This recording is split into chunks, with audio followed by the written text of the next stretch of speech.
नमस्कार।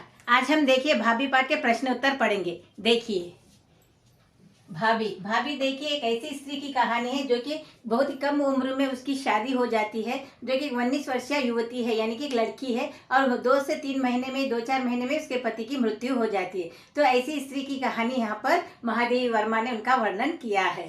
देखिए भाभी, और लेखिका का नाम है देखिए महादेवी वर्मा। अब प्रश्न देखिए, भाभी पाठ के माध्यम से लेखिका के उद्देश्य को स्पष्ट कीजिए। यहाँ पर देखिए भाभी पाठ में देखिए महादेवी वर्मा लेखिका क्या कहना चाहती है, समाज को क्या संदेश देना चाहती है, क्या बताना चाहती है, इसका इस पाठ में वर्णन किया गया। उन्होंने विधवा स्त्री की जो उनका जो जीवन होता है, जो उनकी परिस्थितियाँ हालात होती है, उनका वर्णन किया है। वह इस पाठ के माध्यम से लोगों को यहाँ बताना चाहती है कि विधवाओं को भी मन में इच्छाएं होती है, उनकी मनोकामनाएं होती है, वह भी साधारण लड़कियों की तरह अपना जीवन बिताना चाहती है। तो ऐसे ही इस पाठ में उनका वर्णन किया गया है। देखिए उत्तर देखिए, परंपराएं, रीति रिवाज तथा रूढ़ियां एक विधवा के व्यक्तित्व को कुंठित कर देती है। देखिए यहाँ पे भाभी पाठ में देखिए एक विधवा युवती है जो कि 19 वर्षीय स्त्री है, और देखिए उन्हें उस समाज में देखिए, उस वक्त के समाज में देखिए विधवा स्त्रियों को घर से बाहर निकलने नहीं दिया जाता था, किसी से बात करने भी नहीं दिया जाता था। यहाँ तक कि वहाँ कपड़े भी सिर्फ काले या सफ़ेद रंग के ही कपड़े वहाँ पहन सकती थी, और इसी कारण देखिए भाभी वहाँ अपने घर से कभी बाहर नहीं निकल पाती है, किसी से मिलजुल नहीं कर मिल पाती है। तो ऐसे में यहाँ पर देखिए वहाँ एक छोटी सी लड़की होती है जो कि लेखिका है, उससे उसकी मित्रता हो जाती है और वहाँ अपना समय उनके साथ गुजारने लगती है। देखिए यहाँ पर रूढ़ियों का अर्थ है, देखिए रूढ़ियाँ और रीति रिवाज, इनका अर्थ है जो कि परंपराएं, रीति रिवाज है जो उन्हें देखिए ऐसी स्त्रियों को उन्हें एक बंधन में बांध देते हैं और उन्हें अपनी इच्छाएं पूरी करने का उनको अवसर नहीं दिया जाता है। देखिए विधवा के व्यक्तित्व, यानी कि उनका जो व्यक्तित्व है उनको दबा दिया जाता है। अगर उसमें बहुत सारी प्रतिभा है, क्षमता है, तो उन्हें भी एक विधवा स्त्री की जो सारी क्षमता है और उनकी योग्यता को दबा दिया जाता है, उन्हें निखार वो नहीं पाती है, वो अपनी इच्छाओं को पूरा नहीं कर पाती है। और देखिए यहाँ पर कुंठित कर देती है, कुंठित कर देने का अर्थ है वह दुखी हो जाती है, बहुत ज़्यादा दुखी हो जाती है, वह सबसे दूर हो जाती है। क्योंकि हमारे परंपरा और रीति रिवाज हमारे समाज के ऐसे है कि इस विधवा स्त्री को इन सब इच्छाओं से, अपनी इच्छाएं पूरी करने के लिए और लोगों से मिलने जुलने से उन्हें दूर कर दिया जाता है, और वहाँ अकेले में अपना जीवन व्यतीत करने के लिए मजबूर हो जाती है। देखिए यह कुप्रथाएं, कुप्रथाएं का अर्थ है बुरी परंपराएं, रीति रिवाज, जिसमें बहुत सारी कमियां हैं, बहुत सारी बुराइयां हैं। उसे असमय में वैधव्य का अभिशाप लेकर जीवन जीने के लिए विवश करती है। देखिए असमय में यानी कि देखिए यहाँ पर भाभी जो है 19 वर्ष की लड़की है जो कि उसकी शादी कुछ ही महीनों बाद होती है और कुछ महीनों बाद उसके पति की मृत्यु हो जाती है, जिसके इसीलिए यहाँ पर असमय यानी कि उसका समय ही नहीं था, ऐसा समय उसके पास था ही नहीं। उसे अपना सारा जीवन अपने पति के साथ गुजारना था, हंसी खुशी रहना था, पूरे परिवार के साथ मिलजुल कर रहना था, मगर ऐसे समय में उसके पति की मृत्यु हो जाती है, जिसके कारण उसके जीवन की सारी खुशियां उससे छीन ली जाती है। देखिए वैधव्य का अभिशाप लेकर, वैधव्य का यानी कि विधवा का जीवन जीने के लिए उसे मजबूर किया जाता है।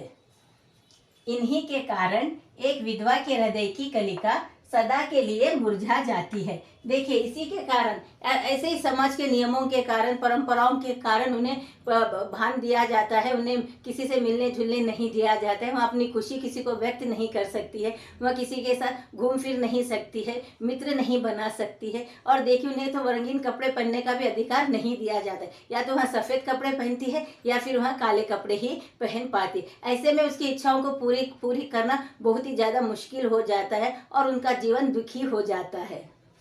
देखिए विधवाओं के प्रति हमारे समाज का दृष्टिकोण बहुत ही गलत है। देखिए आज के समाज में भी विधवा स्त्रियों के साथ ऐसा भेदभाव किया जाता है। पहले के समय में, 100 साल पहले के समय में भी उनके साथ बहुत ज़्यादा बुरा व्यवहार किया जाता था विधवा स्त्रियों के साथ, और आज के समाज में भी देखिए बहुत उन्हें थोड़ा बहुत सम्मान दिया जाता है, मगर उतना सम्मान नहीं मिलता है जितना कि उन्हें मिलना चाहिए। यानी कि विधवा स्त्रियों को भी अपना जीवन जीने का अधिकार है, उन्हें भी अपना पूरा जीवन अपनी इच्छाओं को पूरी करने का अधिकार अधिकार है। तो हमारे समाज में जो रहने वाले लोग हैं, हमें भी बढ़कर आगे बढ़कर आना चाहिए और ऐसी विधवा स्त्रियों का हमें देखिए समय समय पर उनकी सहायता करनी चाहिए, समय समय पर उनकी हेल्प कर हमें उनकी ज़रूरतों को पूरा करने की कोशिश करनी चाहिए। और देखिए आज के हमारे पुरुष प्रधान समाज में, यानी कि हमारे समाज में सबसे ज़्यादा पुरुषों का वर्चस्व है। तो देखिए हमें ऐसे पुरुष प्रधान समाज में देखिए स्त्रियों की भी उनके साथ देखिए बहुत बुरा व्यवहार किया जाता है। अगर कोई पुरुष ऐसा है जिनकी नीयत अच्छी नहीं है, तो ऐसे विधवा स्त्रियों के साथ उनका व्यवहार बहुत ही बुरा होता है। तो ऐसे पुरुषों को भी उनसे दूर किया जाना चाहिए। और देखिए लेखिका ने इस कहानी के माध्यम से समाज की सोच को बदलने का प्रयास किया है। देखिए इस कहानी में भाभी पाठ में देखिए लेखिका यही बताना चाहती है कि वह भी एक मनुष्य है, इंसान है, उसे भी पूरा अधिकार है जैसे कि भाभी है। भाभी देखो एक विधवा स्त्री है, तो ऐसी स्त्रियों को भी अब जीवन जीने का, अपनी इच्छाओं को पूरा करने का पूरा अधिकार है।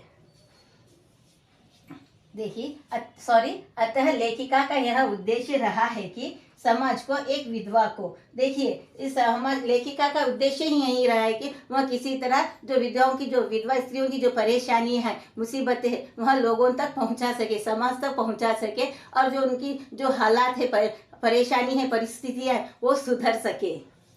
और देखिए एक विधवा को उसके दुख भूलने, जीवन की नई संभावनाएं तलाशने के लिए प्रोत्साहित करे। और देखिए हमारे समाज में रहने वाले लोगों का भी काम है आगे बढ़ चढ़कर विधवा स्त्रियों की मदद करे और उन्हें जीवन में आगे बढ़ने का उन्हें अवसर दे, न कि उसे शारीरिक व मानसिक रूप से प्रताड़ित करे। और देखिए कुछ परिवारों में ऐसा होता है कि विधवा स्त्रियों के साथ बहुत ही उन्हें यातनाएं दी जाती है, टॉर्चर किया जाता है, उन्हें सताया जाता है। तो ऐसा हमें नहीं करना चाहिए, बल्कि उन्हें प्रताड़ित नहीं करना चाहिए, मगर नहीं किया जाना चाहिए और समय समय पर उनकी मदद करनी चाहिए।